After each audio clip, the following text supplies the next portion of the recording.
Assalamualaikum warahmatullahi wabarakatuh. Ketemu lagi di Semandung History Club. Hari ini kita akan mencoba membahas tentang manusia purba dan asal-usul nenek moyang bangsa Indonesia. Secara spesifik, kita akan membahas tentang Proto-Melayu dan Deutero-Melayu.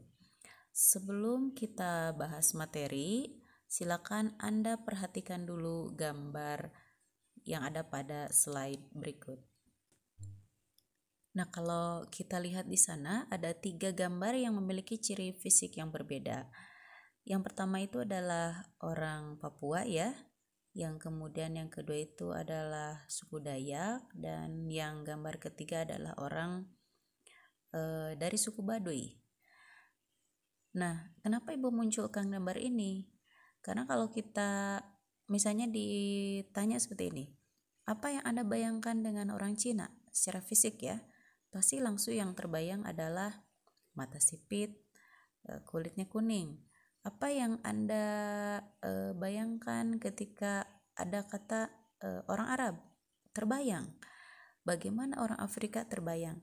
Tetapi bagaimana kalau ada pertanyaan, bisakah Anda mendeskripsikan secara fisik bagaimana orang Indonesia? Sepertinya kita harus lebih detail ketika akan membahas itu, dan harus bertanya lagi yang mana yang akan kita jelaskan. Karena kalau kita lihat dari 3 gambar tadi, ternyata secara spesifik ciri-ciri fisik orang Indonesia itu memiliki keunikan masing-masing.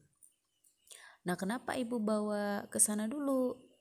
Karena tentu saja ciri-ciri fisik ini tidak terlepas dari asal-usul nenek moyang bangsa Indonesia yang ternyata bukan hanya dari satu wilayah saja.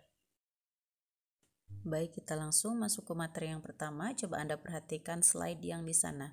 Untuk materi tentang ini Anda bisa buka di Classroom. Nah, yang di Classroom itu Ibu coba rangkum, dan ternyata ini sebenarnya hasil dari rangkumannya. Kan ada di sana di Classroom Ibu bahas beberapa pendapat dari banyak sekali tokohnya ya, lebih dari 5. Cuman kalau kita simpulkan, ternyata yang pertama itu ada yang menyatakan bahwa nenek moyang bangsa Indonesia itu berasal dari Yunan dan Champa. Nah, hal ini diperkuat oleh Muhammad Ali dan Kern. Nah, salah satu alasannya itu dia itu melihat adanya kesamaan bahasa, nama binatang, dan nama peralatan yang dipakai di Kepulauan Indonesia, kemudian juga di Kepulauan Polinesia dan sebagainya. Kemudian ada juga yang berpendapat bahwa sebenarnya nenek moyang bangsa Indonesia itu ya dari orang Indonesia sendiri. Nah, hal ini diperkuat oleh Muhammad Yamin, dan dia melihat adanya penemuan fosil-fosil dan artefak-artefak manusia tertua itu di wilayah Indonesia yang cukup banyak gitu ya. Berikutnya pendapat yang ketiga nih, bahwa masyarakat awal yang menempati wilayah Indonesia termasuk rumpun bangsa Melayu. Nah, itu diperkuat oleh pendapat dari Hogan ya. Sekali lagi untuk materinya silakan Anda bisa buka di Classroom. Pada slide berikutnya ini muncul pertanyaan, jadi sebenarnya siapa nenek moyang bangsa Indonesia ini? Nah, itu ya. Kalau dulu mungkin zaman Anda kecil, Anda sering bernyanyi nenek moyangku seorang pelaut gitu ya. Nah, ternyata budaya kelautan ini sebenarnya sudah muncul sejak lama. Ini terbukti bahwa nenek moyang kita ini sebagai penemu dari perahu bercadik, dan ini memperlihatkan bahwa sebenarnya sudah ada budaya menelusuri perairan itu ya. Nah, budaya kelautan ini ternyata menyebabkan orang-orang Austronesia itu memasuki wilayah Nusantara dan kemudian menetap dan disebut sebagai bangsa Melayu. Nah, mereka inilah yang menjadi nenek moyang langsung bangsa Indonesia sekarang. Di awal Ibu sebutkan bahwa yang akan kita bahas hari ini adalah tentang Proto-Melayu dan Deutero-Melayu, atau Melayu tua dan Melayu muda. Yang pertama, silakan Anda perhatikan untuk Proto-Melayu.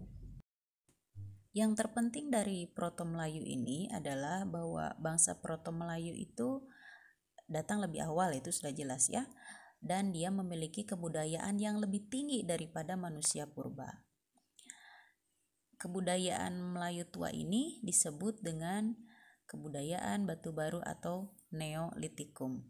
Nanti Anda bisa lihat di materi sebelumnya bahwa kebudayaan batu itu kan ada batu tua, batu tengah, batu baru, dan terakhir adalah batu besar. Nah, salah satu hasilnya adalah ada yang disebut dengan kapak persegi. Nah, ini banyak ditemukan di wilayah Indonesia bagian barat. Nanti kalau Anda perhatikan di slide berikutnya, terlihat bahwa dari segi bentuk, dari segi tekstur, itu terlihat lebih halus. Artinya kalau lebih halus, ini ya kita lihat dulu gambarnya. Nah, ini dia. Kalau lebih halus berarti mereka sudah mengenal bagaimana cara atau teknik menghaluskan batu. Karena kan di masa kita membahas manusia purba itu hasil budayanya itu awalnya itu batunya masih kasar gitu ya, belum ada tersentuh oleh teknologi atau cara-cara dalam bentuk, dalam menghaluskan benda-benda yang mereka hasilkan ini. Ini untuk yang Proto Melayu. Berikutnya adalah Deutero Melayu atau Melayu Muda. Nah, hal terpenting yang ada di Deutero Melayu, budayanya ini lebih tinggi dari Proto Melayu. Kenapa? Karena memang benda-benda yang dihasilkan itu terbuat dari logam. Anda bayangkan, pengolahan batu dengan pengolahan logam, tentu saja ini lebih sulit lagi pengolahan logam.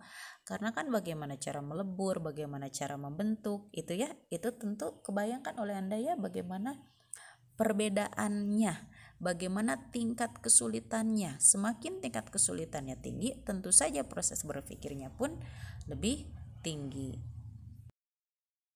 Nah, salah satu dari hasil kebudayaannya itu antara lain ada kapak corong, ada kapak sepatu, nekara, dan bejana perunggu.